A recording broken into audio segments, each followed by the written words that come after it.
वही अमेरिका जिसके राष्ट्रपति डोनाल्ड ट्रंप ने भारत की अर्थव्यवस्था को डेड कहकर मजाक उड़ाया था, आज अपनी ही नीतियों में फंसकर डूब रहा है। अमेरिका की अर्थव्यवस्था पर अब एक बड़ी चेतावनी सामने आई है। ये चेतावनी कोई छोटी मोटी नहीं है। खुद दुनिया के दो सबसे बड़े फाइनेंशियल दिग्गजों ने ये कहकर चेतावनी दी है, ट्रंप की नीतियां अमेरिका को ही भारी नुकसान पहुंचा रही हैं। अमेरिका के अंदर पॉलिटिशियंस ने अब इंडिया की साइड लेना शुरू कर दिया, ओपनली खुल के बोलना शुरू कर दिया है। इंडिया अकेला जो है उसकी कैपेसिटी है कि वो बिजनेस कर सकता है, वो इकोनॉमी ठीक कर सकता है, और वो समझते हैं कि जो अमेरिका है उसको अगर वाकई ही दुनिया में एक रिस्पॉन्सिबल स्टेट बनना है, फ्री वर्ल्ड का झंडा उठाना है, तो हमें इंडिया के साथ खड़ा होना। अमेरिकन खुद उसको क्रिटिसाइज कर रहे हैं कि भाई ये क्या जरूरत थी तुम्हें इस किस्म का खेल खेलने, अमेरिका इंडिया हमारा स्ट्रेटेजिक पार्टनर था, नाउ यू मस्ट। तो शायद ये वजह है जो उसने कहता है मेरा चम था और मेरा दोस्त रहेगा। गोल्डमैन सैक्स के सीईओ डेविड सोलोमन और जेपी मॉर्गन के सीईओ जेपी डायमंड ने बड़ी चेतावनी दी है। दोनों ने ही साफ शब्दों में बताया कि अमेरिकी अर्थव्यवस्था अब उतनी मजबूत नहीं रही जितनी दिखती थी, क्योंकि भारत से भिड़ते ट्रंप ने अब बैक गियर लगा दिया। नरेंद्र मोदी जो ये ग्लोबल ऑर्डर बदल रहे हैं, डट गए हैं कि ना नहीं हटूंगा, पीछे तो नहीं हटूंगा। चाइना से दोस्ती, रशिया से दोस्ती, इसका इंपैक्ट दिख रहा है। ट्रंप दबाव में है, ये भाई देखिएगा धीरे से रास्ता ढूंढ रहा है पलटी मारने का, और अब वो हो रहा है। बातें बिल्कुल खिलाफ नहीं है, लेकिन जेंटली डोनाल्ड ट्रंप को समझा रही हैं कि बेटा जो तुम कर रहे हो ना, बुरे फंसोगे। देखिए, आप रिस्पेक्ट से बात करिए। भारत में किसी ने यह नहीं बोला कि हमें अमेरिका से बात नहीं करनी चाहिए, भाग जाओ यहां से। Nobody saying that. We are happy to have a conversation. I will be more than happy if prime minister Modi and president Trump have a conversation. You can't publicly say that it's a dead economy और मैं ये कर दूंगा। फिर Indians का एक natural reaction है कि ठीक है बेटा, तेरे जो खुशी है तू कर ले।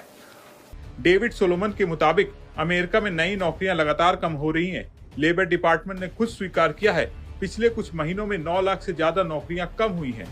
इसका सीधा मतलब है लोगों की जेब में पैसे कम आ रहे हैं। थोक महंगाई भले ही कुछ कम हुई हो, लेकिन कीमतें अभी भी आसमान छू रही हैं। वो कहता है जाओ यार, जिसने जो करना है कर लो, हमारे पास कार्ड्स मौजूद हैं, हम अपने पत्ते खेलेंगे, और जितना हमारा दिल किया हम वो अपने पत्ते उतने खेलेंगे, तुमने जो करना है तुम लोग कर लो।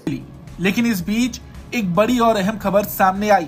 अमेरिका का एक उच्च स्तरीय रक्षा प्रतिनिधिमंडल 16 से 19 सितंबर तक दिल्ली आने वाला है। इस दौरान भारत को 6 और P-8I समुद्री गश्ती विमान बेचने को लेकर गहन बातचीत होगी। और भारत, आज वही भारत दुनिया की सबसे तेजी से बढ़ती हुई अर्थव्यवस्था बन चुका। हे ट्रंप ने जब अमेरिका फर्स्ट का नारा दिया तो उसका सबसे बड़ा हथियार था टैरिफ, इंपोर्ट ड्यूटीज। उन्होंने भारत समेत पूरी दुनिया पर भारी भरकम टैरिफ लगा दिए। उनका दावा था कि इससे अमेरिकी कंपनियां बचेंगी और नौकरियां बढ़ेंगी। लेकिन हुआ क्या? अमेरिकी कंपनियों के लिए लागत आसमान छू गई, सामान महंगे हो गए और अमेरिकी उपभोक्ताओं की जेब खाली होने लगी। यानी भारत को तो नुकसान नहीं हुआ, उल्टा अमेरिका खुद महंगाई और मंदी के जाल में फंस गया। ये सिर्फ हमारी बात नहीं है। दुनिया के सबसे बड़े वित्तीय संस्थान गोल्डमैन सैक्स और जेपी मॉर्गन ने अपनी रिपोर्ट में साफ लिखा है कि ट्रंप की टैरिफ नीतियों ने सप्लाई चेन तोड़ दी, अमेरिकी अर्थव्यवस्था की ग्रोथ नीचे खींच दी और अमेरिका को आर्थिक संकट के दरवाजे पर खड़ा कर दिया। जहां एक तरफ अमेरिका आर्थिक मुश्किलों में फंसा है, वहीं भारत ने अपने सुधारों, नीतियों और मेहनतकश लोगों की बदौलत जबरदस्त ग्रोथ दिखाई है। आज भारत को इकोनॉमिक पावर हाउस कहा जा रहा है।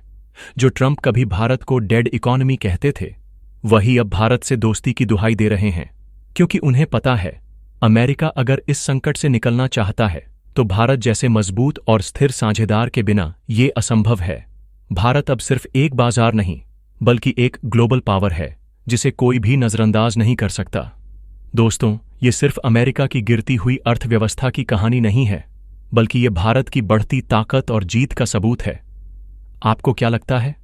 क्या अमेरिका को अब भारत से मदद मांगनी पड़ेगी? क्या ये भारत की असली जीत है? अपनी राय कमेंट में जरूर बताइए। अगर वीडियो पसंद आया हो तो लाइक और शेयर करें और चैनल को सब्सक्राइब करना बिल्कुल न भूलें।